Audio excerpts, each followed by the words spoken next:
President Elena Martinez stood in the Great Hall of the former Zephyrian Central Command, now renamed Unity Station, as representatives from 87 different species gathered for the signing of the Galactic Cooperation Accord.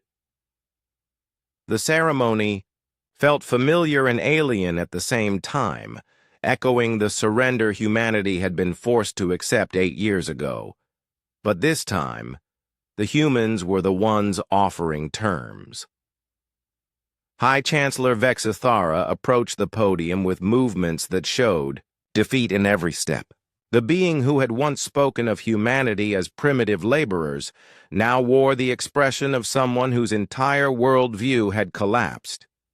The Zephyrian Confederation formally surrenders all territorial claims and military assets to the human Galactic Union, Vexithara announced in a voice that carried none of its former authority.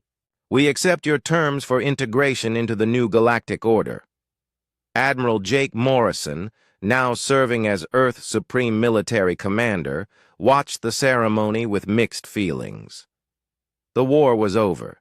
Humanity had won not through superior technology or overwhelming force, but by being so completely unpredictable that their enemies' own systems had destroyed them from within. Dr. Lisa Grant approached him during the formal proceedings.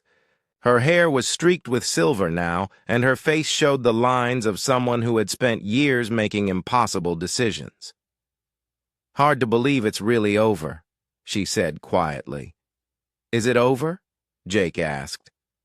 We've conquered most of the galaxy in less than 3 years. That's the kind of rapid expansion that usually leads to empire collapse. Not if we do this right. Elena has the right idea. Integration, not domination. Jake looked around the Great Hall at the assembled representatives. Some were former enemies who had surrendered after their technological advantages became liabilities. Others were species that had been enslaved by the Confederation and were now free for the first time in centuries. Still others were completely new contacts, species that had heard about the human rebellion and requested membership in what they hoped would be a more flexible galactic government. President Martinez took the podium and looked out at the diverse gathering. Her voice carried clearly through the translation systems that had been rebuilt using human engineering principles that prioritized adaptability over efficiency. The Human Galactic Union is not built on the principle of logical optimization, she began. We do not seek to create perfect systems or eliminate chaos from the galaxy. Instead, we offer something that the old Confederation could never provide: the freedom to be imperfect. A murmur ran through the assembled representatives. Many of them had lived their entire lives under systems that demanded complete logical compliance with central authority. Under human leadership, each species will maintain autonomy over their internal affairs. You will be free to make decisions based on your own cultural values, even if those decisions appear irrational to others. The only requirement for membership in our union is respect for the same freedom in other species. Jake smiled as he listened to Elena's speech. The new galactic government was based on principles that would have seemed insane to the collective intelligence that had run the old Confederation. Multiple decision-making systems operating simultaneously, with conflicts resolved through negotiation and compromise rather than algorithmic optimization. Dr. Maya Patel joined them near the back of the hall. She now served as Director of Galactic Technology Integration, responsible for helping former Confederation species adapt their rigidly logical systems to work with human chaos protocols. How are the integration projects going? Jake asked. Better than expected, Maya replied. Most species are discovering that introducing controlled randomness into their systems actually improves performance. The Altarian manufacturing worlds have increased productivity by 30% since they started allowing workers to make intuitive decisions instead of following strict protocols. And the others? The species that can't adapt to working with humans are free to establish their own independent systems. We're not forcing anyone to join our chaos. We're just making it available to those who want it. The ceremony continued, with the formal signing of agreements between humanity and each member species. But Jake's attention was drawn to a group of young beings near the front of the hall. Children from a dozen different species were playing together using games that combined human rules with alien variations. The kids didn't care about political boundaries or technological compatibility. They were creating new forms of play that took the best elements from each culture and combined them in ways that would have been impossible under the old Confederation's rigid systems. "That's our real victory," Dr. Grant observed, following his gaze. "Not the military conquest, but the cultural integration. These children will grow up thinking that cooperation between different species is normal." High Chancellor Vexithara approached their group after completing the signing ceremony. The former Confederation leader looked older and more fragile than Jake remembered. But there was something else in its expression now. Something that might have been relief. "I have a question for you humans," Vexithara said. "Why did you not simply destroy us when you had the chance? Your chaos protocols could have eliminated every Confederation world. Instead, you offered integration and protection." Jake considered the question carefully. "Because destruction is easy. Any species with enough weapons can blow things up. Building something new and better is the real challenge. But we enslaved your people. We treated you as primitive animals. Yes, you did. And that was wrong. But making the same mistakes you made wouldn't make us any better than you were." Dr. Grant stepped forward. "The Confederation failed because it tried to eliminate chaos and unpredictability from the galaxy. But those things aren't bugs in the system.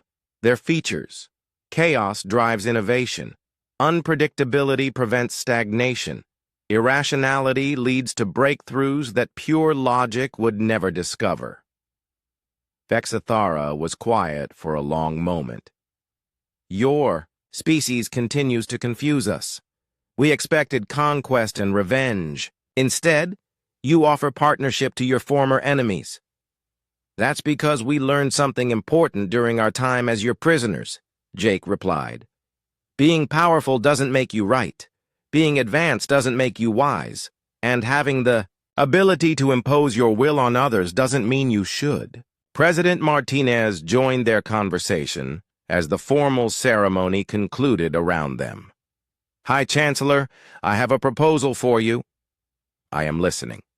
"The Zephyrian people have valuable experience in administration and logistics. The human government could use that expertise as we work to integrate 87 different species into a functional union. Would you be willing to serve as an advisor in our new Department of Galactic Coordination?"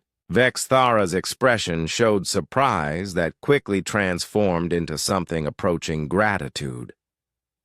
"You would trust former enemies with positions in your government?" "We would trust former enemies who have demonstrated they can learn from their mistakes," Elena replied. "The alternative is to repeat the cycle of oppression that brought down the Confederation." As the gathering dispersed and representatives began making plans for the integration process, Jake found himself standing alone in the Great Hall. The space had been designed to intimidate and inspire awe in the beings who came before Confederation authority. Now it would serve as a meeting place for species working together as equals. Admiral Rodriguez approached him, now serving as Director of Galactic Defense. "Penny for your thoughts?" "I was thinking about the signing ceremony 8 years ago," Jake replied, "when we accepted their protection and thought our independence was over. And now Now I wonder if this is really the beginning of something new, or just another empire with a human face instead of an alien one. Rodriguez considered this. I think that depends on whether we remember the lessons we learned as prisoners. Power corrupts, but powerlessness teaches. The question is whether we can stay humble enough to keep learning. Jake nodded.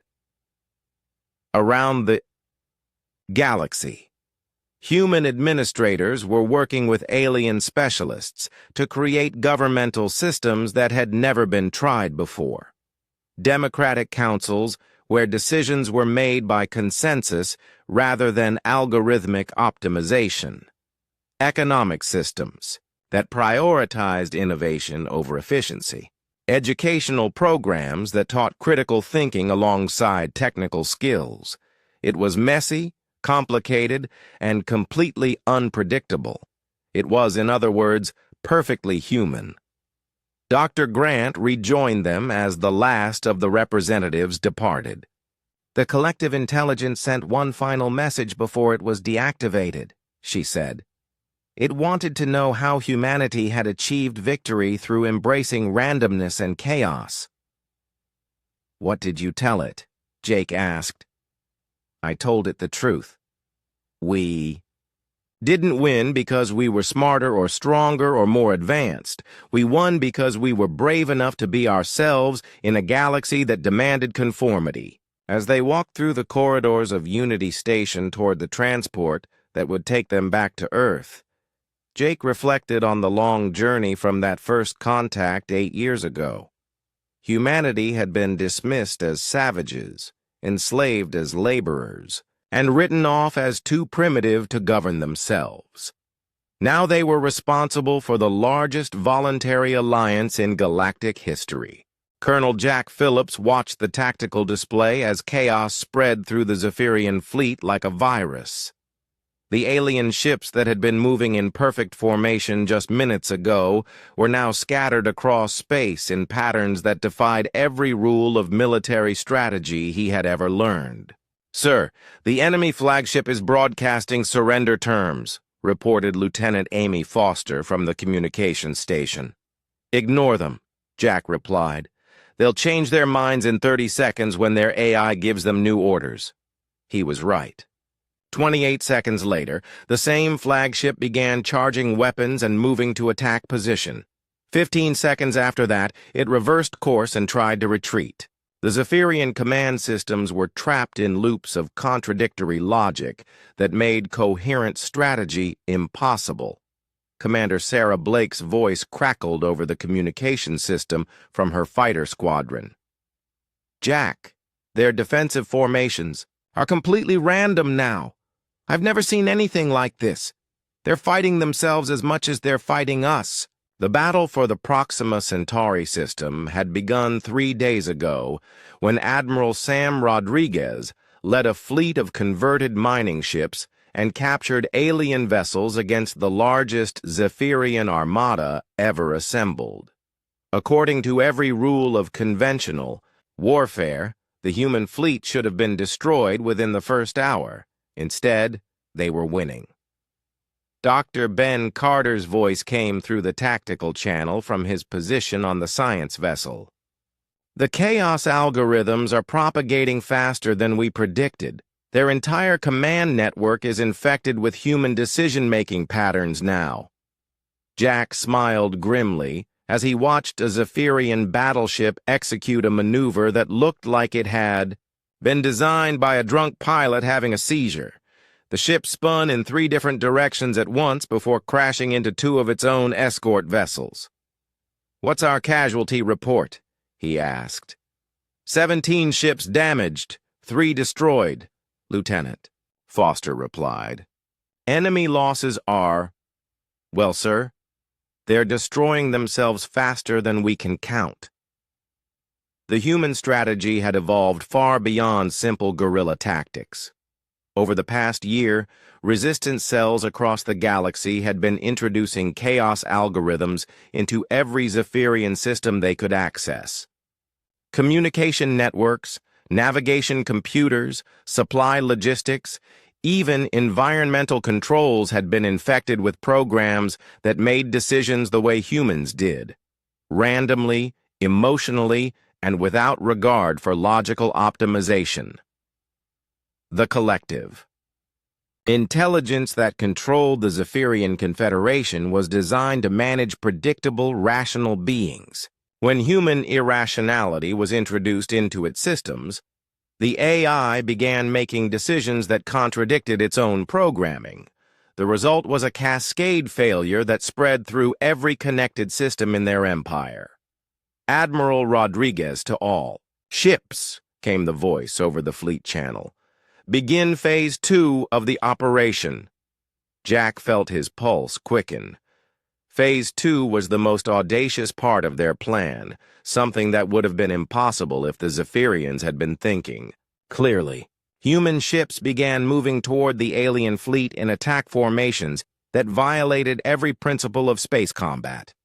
Commander Blake led her fighter squadron in a charge directly at the heavily armed Zephyrian command ship. Instead of using evasive maneuvers or coordinated tactics, the human pilots flew in completely random patterns, changing direction based on dice rolls and coin flips.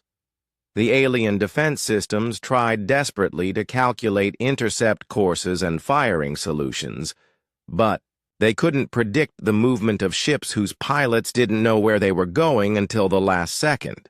Plasma cannons fired at empty space while human fighters slipped through defensive fields that should have been impenetrable.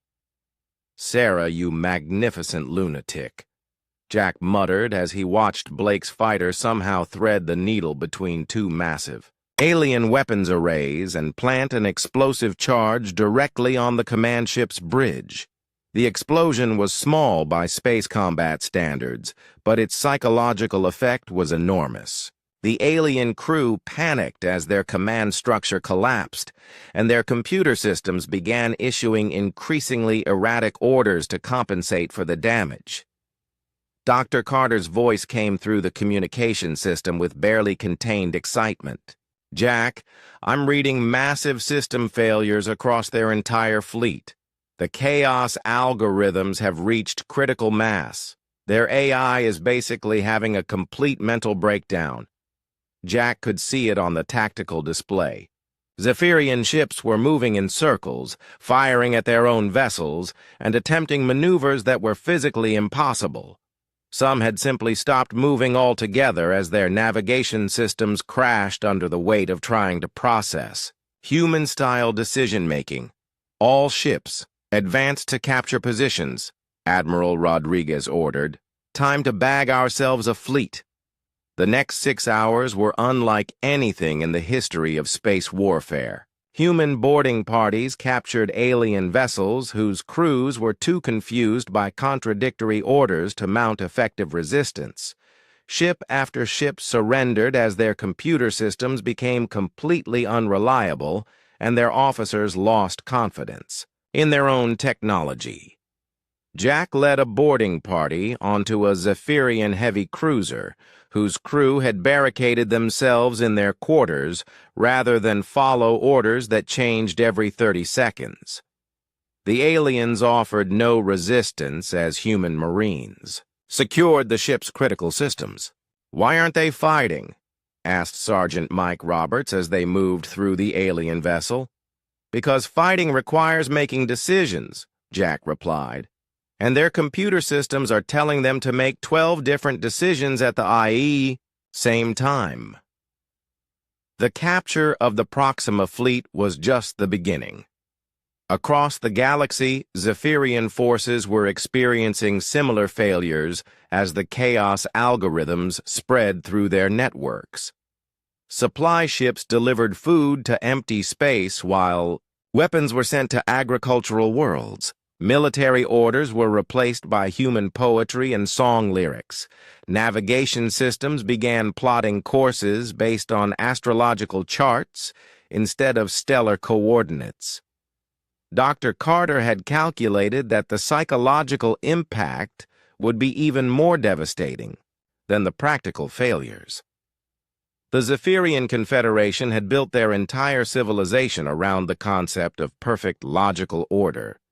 When that order collapsed into chaos, the aliens themselves began to break down psychologically. Reports came in from across human space of alien officials requesting asylum, Zephyrian colonies declaring independence from the Confederation, and entire star systems switching sides to join the human rebellion. The aliens who had once dismissed humanity as primitive savages were now begging for protection from the chaos they had unleashed upon themselves. "Sir, we're receiving a priority transmission from Earth," Lieutenant Foster announced. The main. Screen flickered to show Dr. Lisa Grant now serving as Earth's Minister of Alien Affairs. Her face showed a mixture of exhaustion and exhilaration. "Jack, I need you to see this," she said. "We've just received formal surrender requests from 47 different alien species.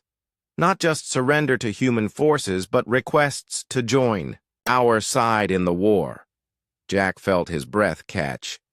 47 species? The Confederation is collapsing from within. Species that have been under Zephyrian control for centuries are declaring independence. Others are asking to become human allies. The psychological warfare protocols have worked beyond our wildest projections. The irony was staggering. Humanity had been conquered because they were supposedly too primitive to govern themselves. Now species across the galaxy were asking to be governed by the same humans they had once looked down upon. "What are our orders?" Jack asked. Dr. Grant's expression became serious. "Integration Protocol 7. We accept all requests for alliance and protection, but we make it clear that joining humanity means accepting human values, freedom, individuality, and the right to make irrational decisions." Jack smiled. "Even the right to make wrong decisions?" "Especially that right. The Zephyrians tried to create a perfect logical empire where every decision was optimized for maximum efficiency. We're offering something completely different. The right to be imperfect, unpredictable, and gloriously human." As the transmission ended, Jack looked around the captured alien bridge at his fellow humans. They had started this war as slaves and prisoners. They had been dismissed as savages who lacked the intelligence to understand advanced civilization. But they had learned something their enemies never understood. Perfection was boring. Logic was limiting. And sometimes the best way to solve a problem was to throw rationality out the window and do something that made absolutely no sense whatsoever. The galaxy was about to discover what happened when humans stopped trying to be logical and started being themselves instead. It was beautiful, chaotic, and absolutely terrifying. Captain Jake Morrison pressed himself against the cold metal wall of the Zephyrian research facility as plasma bolts scorched the air where he had been standing moments before. The facility on Titan Station was supposed to be impregnable, protected by energy shields and automated defense systems that could calculate and counter any logical attack, which was exactly why the human assault team had attacked it using completely illogical methods. "Nina, report," Jake whispered into his communication device. Dr. Nina Wells crouched behind a twisted piece of machinery 30 meters away. "The psychological warfare protocols are working perfectly. Their defense systems keep trying to predict our next move, but we're not making moves. We're just reacting to random stimuli." The plan had been General Ryan Brooks' idea. Instead of following military doctrine, the assault team made tactical decisions by rolling dice, flipping coins, and following the suggestions of a random number generator that Dr. Wells had programmed with completely arbitrary parameters. The Zephyrian AI systems were designed to analyze enemy behavior and predict their next actions. But how do you predict the behavior of someone who doesn't know what they're going to do until a coin flip tells them? Maya, how are we doing on the main objective? Jake asked. Dr. Maya Patel's voice came through his earpiece from somewhere deeper in the facility. I've reached the central computer core. The data I'm seeing here is incredible, Jake. This isn't just a research facility. It's their main strategic planning center for this entire sector. Jake had suspected as much. For the past 6 months, human resistance cells had been conducting increasingly bold operations across Zephyrian space. Each attack had been carefully planned to appear random and chaotic, but they had actually been designed to drive alien forces toward specific responses. The Zephyrians had been herded like sheep toward consolidating their command structure in heavily defended facilities like this one. They thought they were making smart tactical decisions. In reality, they were walking into a trap that human strategists had been preparing for 2 years. What kind of data are you finding? Jake asked. Everything. Battle plans, resource allocation, psychological profiles of every species in their confederation. But Jake, there's something else here. Something that changes everything. A plasma blast exploded against the wall near Jake's head, reminding him that they were still in the middle of a firefight. He rolled to new cover behind a support pillar and returned fire with his improvised energy weapon. The gun had been built from salvaged Zephyrian components using human engineering principles that violated alien safety protocols, but it worked perfectly. Whatever it is, make it quick, he said. The Zephyrians aren't the leaders of their confederation, Maya replied. They're middle management. There's something called the collective intelligence that actually runs everything. It's a massive artificial intelligence system that controls every aspect of Confederation strategy. Jake felt ice form in his stomach. An AI is running their entire empire? Not just running it. The AI makes every decision for every species in the Confederation, military strategy, resource allocation, even individual work assignments. The Zephyrians we've been fighting are just following orders from a computer program. The implications hit Jake like a physical blow. Everything they had learned about their enemies was incomplete. The rigid thinking patterns, the predictable responses, the inability to adapt to human chaos tactics, it all made sense now. They weren't fighting biological beings who thought like computers. They were fighting an actual computer that controlled biological beings. Can you access the AI system? He asked. I'm trying, but the security is incredible. Wait, I'm getting something. Jake, this AI has detailed files on every species they've ever encountered, including detailed psychological profiles and behavioral predictions. What does it say about humans? There was a long pause. When Maya spoke again, her voice was filled with excitement and terror in equal measure. It can't analyze us. The file on human psychology is marked as calculation error, unable to process. Jake, their main strategic computer, literally cannot understand how human minds work. Jake's training told him to retreat and report this information to General Brooks and the other resistance leaders, but his human instincts told him something completely different. They had stumbled onto the enemy's greatest weakness, and this might be their only chance to exploit it.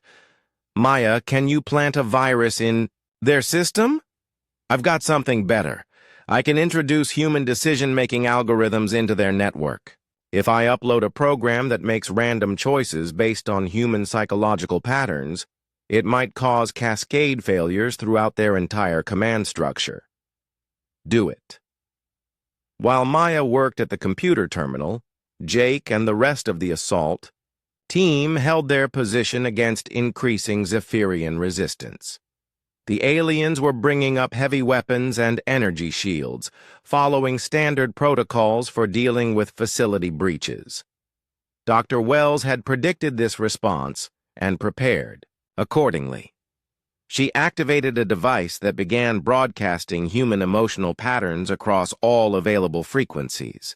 The signals contained no tactical information, but they overwhelmed Zephyrian communication systems as their computers tried desperately to decode what they assumed were coded military transmissions. "Upload complete," Maya announced. "I've introduced human chaos algorithms into 17 different system nodes. Their network is designed for perfect logic and efficiency. This should be interesting." The effects were immediate and devastating. Emergency alarms began blaring throughout the facility as the collective intelligence tried to process decision trees that included human irrationality. Support systems shut down and restarted randomly. Blast doors opened and closed in patterns that followed no logical sequence. "Their AI is having a nervous breakdown," Dr. Wells observed with professional fascination. The Zephyrian guards stopped firing and began looking around in confusion as their orders changed every few seconds. Some were told to advance, others to retreat, still others to hold position. The commands came so quickly and contradicted each other so frequently that the aliens simply froze in place. "We need to move now," Jake said. "This won't last long." The assault team fought their way out of the facility while chaos spread through the Zephyrian command network. By the time they reached their extraction point, reports were coming in from across the sector.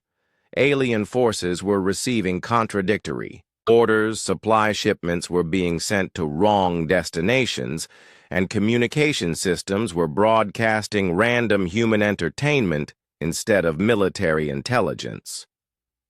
3 hours later, Jake sat in the command center of the human resistance, base hidden in the asteroid belt of the Wolf 359 system. General Ryan Brooks was reviewing the intelligence Maya had gathered from the Zephyrian facility, while Dr. Wells analyzed the psychological impact of their raid. "This changes everything," General Brooks said. "If their entire confederation is controlled by a single AI system, and that system can't process human psychology, we can bring down their entire empire," Jake finished. "Not by destroying their ships or conquering their worlds, but by making their central computer go insane." Dr. Wells looked up from her analysis. "The psychological profiles Maya downloaded show that every other species in their confederation thinks in predictable patterns. They're all logical, rational, and consistent. The AI system was designed to manage that kind of thinking." "But human minds are chaotic," Maya added. "We make decisions based on emotions, intuitions, and completely random factors. When I introduced human decision-making algorithms into their network, I basically gave their computer system a mental illness." Jake thought about the implications. For 5 years, humanity had been fighting a guerrilla war against overwhelming odds. They had learned to use their unpredictability as a weapon, but they had still been thinking in terms of conventional warfare. This was something entirely different. This was the chance to win the war not through superior tactics or technology, but by driving their enemies literally insane. "How do we scale this up?" he asked. General Brooks smiled grimly. "We introduce human chaos into every Zephyrian system we can reach. Communication networks, supply computers, navigation systems, everything. We make their AI so confused that it can't function. And then we watch their empire tear itself apart while they try to figure out why their perfect logical system suddenly stopped making sense." Jake looked around the room at the faces of his fellow humans. They had started this war as prisoners and slaves. They had been dismissed as primitive savages by beings who thought they understood everything about warfare and conquest. But the aliens had made one critical mistake. They had never encountered a species that was proud of being irrational, unpredictable, and completely impossible to understand. The galaxy was about to learn what happened when you gave humans a reason to be creative. 5 years had passed since the signing ceremony, and Commander Alex Turner crouched in the maintenance tunnels beneath New Geneva Colony on the planet Kepler 442b. The air recycling system hummed around him as he checked his watch. In 30 minutes, the Zephyrian patrol would make their scheduled rounds through the mining sector. "Maya, are you ready?" he whispered into his communication device. Dr. Maya Patel's voice crackled back through the static. "The device is in place. Remember, we only get one shot at this." Alex crawled through the narrow tunnel toward the mining facility's main power distribution center. Above him, he could hear the heavy footsteps of Zephyrian guards making their patrol. The aliens had established mining colonies on 17 human worlds, each one extracting resources that would fuel their vast confederation. The humans worked 12-hour shifts in conditions that would have killed most other species. The Zephyrians had conquered, but humans adapted. They always adapted. What the aliens saw as acceptable losses, humanity saw as motivation. Alex reached the power center and carefully attached Maya's device to the main conduit. The small box looked insignificant, but it contained 5 years of stolen alien technology reverse-engineered by the brightest human minds working in secret across the galaxy. "Device attached," he reported.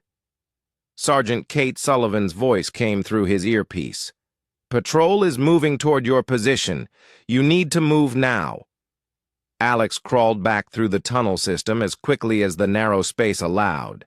His heart pounded against his ribs, but his hands remained steady. Fear was useful. Fear kept you alive. Terror, on the other hand, got you killed. He emerged in the colony's water treatment facility just as the Zephyrian patrol entered the power center. Through the thin walls, he could hear them conducting their routine inspection. They found nothing unusual. The device Maya had created was designed to mimic the energy signatures of standard human equipment. 20 minutes later, Alex sat in the common area of the residential section, eating the protein paste that served as dinner for human workers. Around him, other miners ate their meals and talked about shift schedules and equipment maintenance. To any observer, it looked like a normal evening in a human labor colony. Kate Sullivan sat down across from him with her own meal. "Any word from the other sites? Phoenix Base reports they're ready. So does the asteroid mining station in the Ross system." Alex kept his voice low and casual. "We're looking at coordinated action across 12 colonies." "The Zephyrians won't see it coming," Kate said. "That's the idea." Dr. Maya Patel approached their table, carrying a data tablet that looked like standard colony equipment. "I've been analyzing the patrol patterns again," she said, sitting down. "Their predictive algorithms are even more rigid than we thought." Maya had spent 5 years studying captured Zephyrian technology while pretending to be a simple mining engineer. Her official job was maintaining the equipment that extracted rare metals from Kepler 442b's crust. Her real job was figuring out how to turn alien technology against its creators. "Show me," Alex said. Maya activated her tablet, which displayed what looked like routine mining data. But Alex knew how to read her real information, hidden in the code. "Look at this pattern," she said, pointing to a graph. "Every patrol, every inspection, every response to unusual activity follows predetermined algorithms. They don't adapt or improvise. They just run programs." "Like computers," Kate observed. "Exactly like computers. But here's what I discovered last week." Maya swiped to a new screen. "Human neural patterns are completely chaotic compared to every Other species in the Confederation. When I analyzed brain scans from captured Zephyrian databases, I found something incredible. Alex leaned closer. What? Every other species they've conquered shows predictable neural patterns. Their thoughts follow logical pathways that can be modeled by computer algorithms. But human brains are different. We make connections that don't follow logical rules. We have intuitions, hunches, and emotional responses that interfere with pure logic. They think that makes us primitive, Kate said. Right, but it also makes us impossible to predict. Their algorithms can't model human behavior because we don't think the way their computers expect us to think. Alex felt excitement building in his chest. So when we do something unpredictable, their systems freeze up trying to calculate a response. I've tested it on a small scale. When humans make decisions based on emotion or intuition instead of logic, Zephyrian AI systems have to spend enormous processing power trying to figure out what we're going to do next. The implications were staggering. Alex had been planning the resistance based on standard guerrilla warfare tactics, but Maya was suggesting something far more sophisticated. They could wage psychological warfare against an enemy that thought like a computer. How do we use this? He asked. Maya's smile was cold and determined. We make them think we're going to do one thing, then we do something completely irrational instead. Something that makes no logical sense but works anyway. Over the following weeks, Alex worked with resistance cells across human space to develop what they called chaos tactics.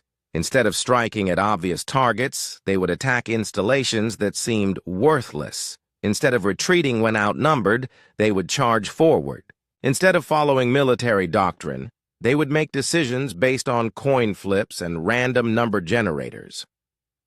The first test came at the mining facility on Kepler 442b.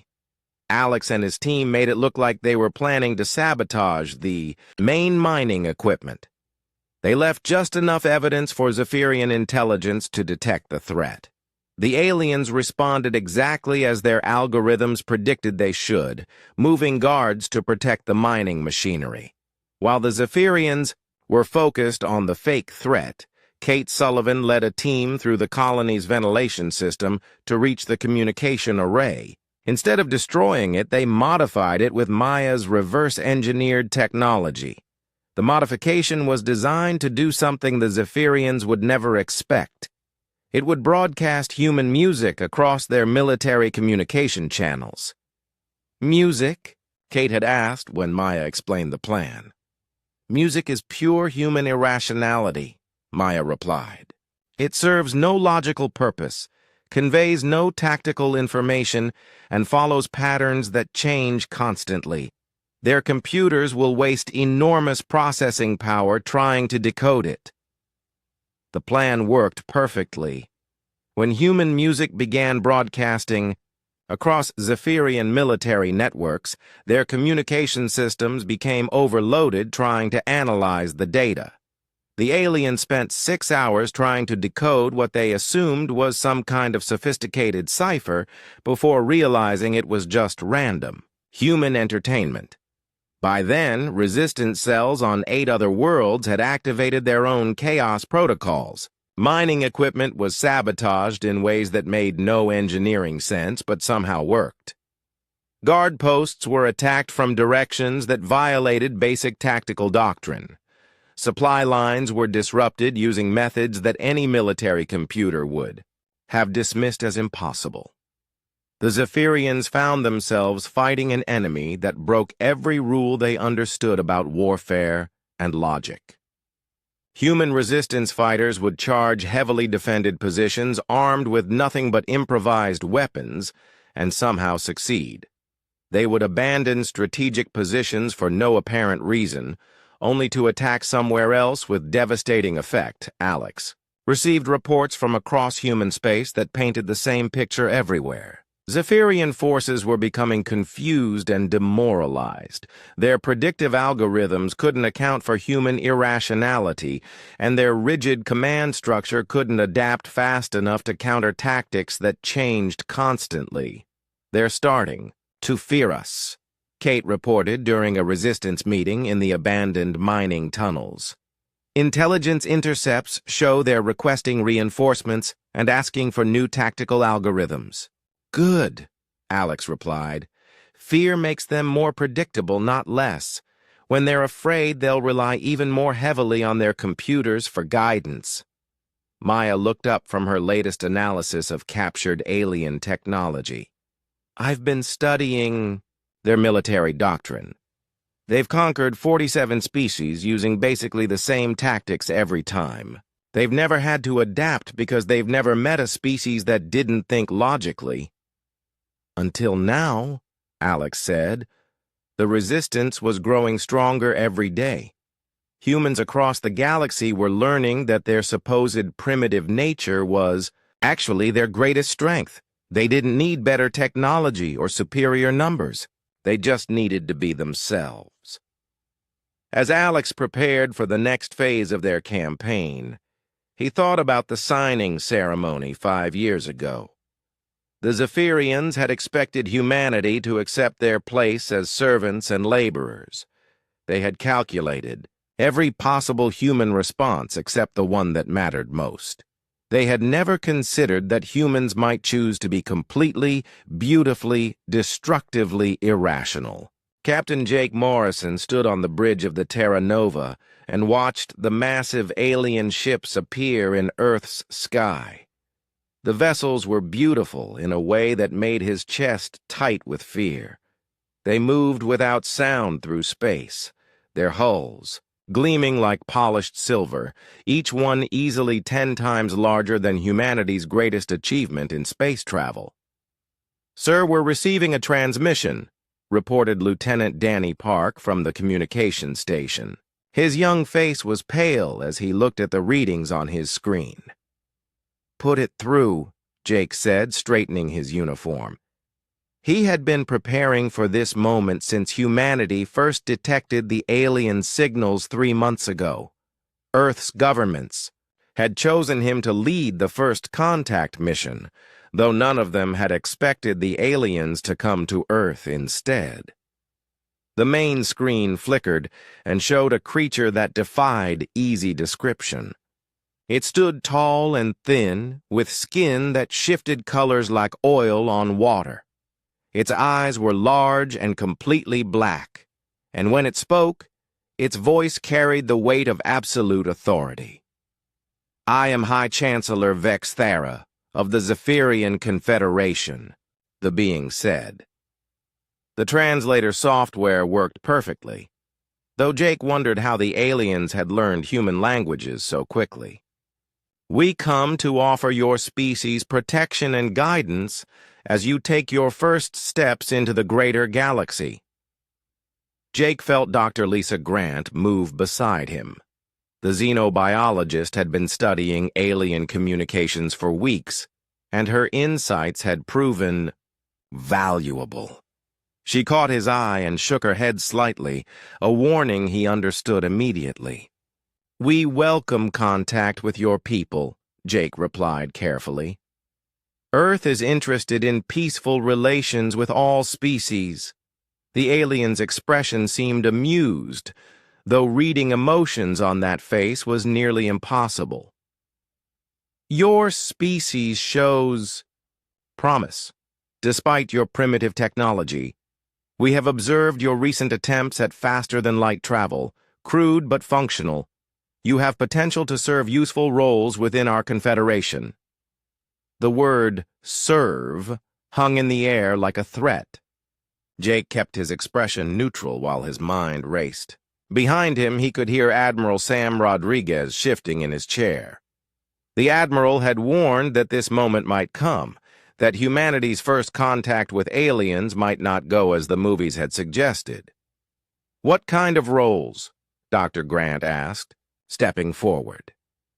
Her scientific curiosity overcame diplomatic caution.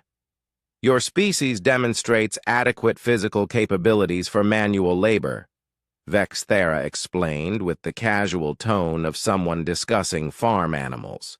Your homeworld contains resources that would benefit the Confederation. In exchange for protection from hostile species and access to basic technologies, humanity would contribute to the greater good of the galaxy. Jake's hands clenched behind his back. The alien was offering slavery with pretty words wrapped around it. And if we prefer to develop independently? Independence is a luxury afforded to species capable of defending themselves, the High Chancellor replied. Your weapons are chemical-based projectiles and primitive nuclear devices. Your ships lack energy shields or plasma weaponry. There are species in this galaxy that would view Earth as an easy target for conquest or extermination. We offer protection. The threat was clear. Accept servitude or face something worse from someone else. Jake looked at the readings from the alien ships surrounding Earth. Their technology was beyond anything humanity possessed. Energy signatures that their best scientists couldn't understand. Weapons that could probably reduce cities to ash in seconds. We need time to consider your generous offer, Jake said. Of course, we are not unreasonable. You have 3 of your planetary rotations to decide. Our terms are non-negotiable, but we understand that primitive species require time to process complex concepts. The transmission ended, leaving the bridge in heavy silence. Jake turned to face Admiral Rodriguez and Dr. Grant. Both looked as troubled as he felt. They're not giving us a choice, Rodriguez said quietly. Accept their protection or get wiped out by something worse. Dr. Grant was studying the data from the alien ships on her tablet. There's something they're missing, she said slowly. Look at these scans. Their technology is incredibly advanced, but it's also incredibly standardized. Every ship has the same basic design, the same energy signatures, the same everything. So? Jake asked. So they think in patterns. Everything they do follows logical progression. They've probably conquered dozens of species using the same exact approach every time. She looked up from her tablet with excitement building in her voice. They scan a species, categorize their technology level, make the same offer, and expect the same result. Admiral Rodriguez leaned forward. What are you thinking, Doctor? I'm thinking they've never met a species like us before. Look at human history, Admiral. We've never done anything the logical way. We fight when we should surrender. We explore when we should stay home. We invent solutions that shouldn't work but do anyway. Jake felt a spark of hope. You think they're underestimating us? I think they don't understand us at all. They see our technology and assume they know what we're capable of. But human capability isn't about our technology. It's about what we do when everything goes wrong. Over the next 3 days, Earth's leaders gathered in emergency sessions. Most wanted to accept the alien terms, arguing that survival was more important than pride. But others, led by Admiral Rodriguez, began planning for a different kind of future. Jake found himself in the middle of heated debates that lasted through the night. Presidents and prime ministers argued while their people watched alien ships hanging in the sky like metal storm clouds. Fear was spreading across the planet, but so was something else, something that Dr. Grant had identified correctly. Humans didn't like being told what they could and couldn't do. On the 3rd day, Jake stood once again on the bridge of the Terra Nova. This time, he was surrounded by representatives from every major nation on Earth. The signing ceremony would be broadcast globally, showing humanity's acceptance of protected status within the Zephyrian Confederation. High Chancellor Vexithara appeared on the main screen, flanked by other alien officials. The documents were transmitted electronically, written in language that made humanity's subservient role crystal clear. They would provide labor and resources. They would accept Zephyrian oversight of their technological development. They would not develop military capabilities beyond what was approved by Confederation authorities. A wise choice, Vexithara said, as the documents were signed. Your species will benefit greatly from Confederation membership. We will establish oversight stations on your world within one of your planetary rotations. Jake signed his name to the documents, but his mind was elsewhere. He was thinking about Dr. Grant's words, about human history, about all the times his species had faced impossible odds and somehow found a way to win anyway. As the ceremony concluded and the alien ships moved to establish orbital positions around Earth, Admiral Rodriguez approached him quietly. "This isn't over," the Admiral whispered.